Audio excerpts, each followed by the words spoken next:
So, engine coolant warning light. What it means and what you should do if you see it? When a warning light flashes up on your dashboard, it can be worrying. Should you carry on driving or pull over straight away? I'm here to help you understand what you should do if you see a symbol illuminate on your instrument panel. Individual car manufacturers will use different symbols for the coolant warning light, so it's a good idea to familiarize yourself with the car's manual.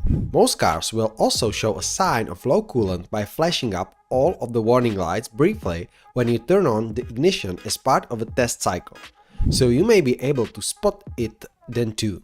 Generally, it will look like a thermometer floating in water, or possibly like a radiator. Some cars, which do not have a separate engine temperature gauge, will show the symbol lit up in blue when the car is at freezing point.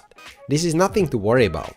It merely shows the engine is warming up and is not yet at its ideal working temperature. When it shows, it is good practice not to put the engine under too much strain, as the oil will not be able to offer the maximum protection and you may use more fuel.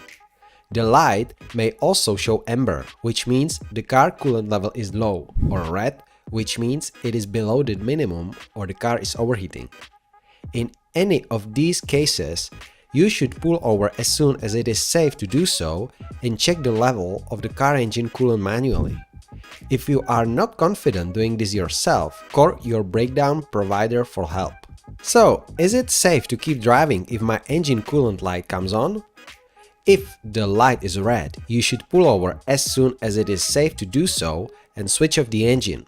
If the coolant level is low or there is another problem with your cooling system, you could cause serious damage by continuing to drive. Then you can do some basic checks yourself or call for help. What causes the engine coolant warning light to come on? The light could be caused by several factors, but the most likely is either a loss of coolant or a fault with the sensor.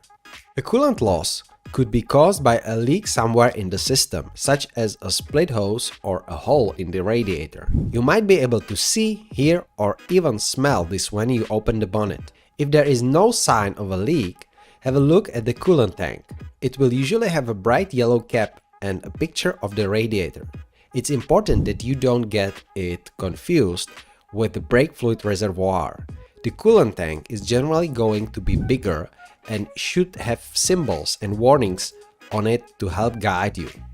There will be maximum and minimum markings on the side. If the level looks okay, it may be a sensor which is at fault. It's important that you don't open the cap while the engine is at boiling point. Make sure the engine is cool or you risk being burned by the escaping coolant. Thanks a lot for listening. If you like this video, subscribe, and if you have any question, just ask me in the comment section below.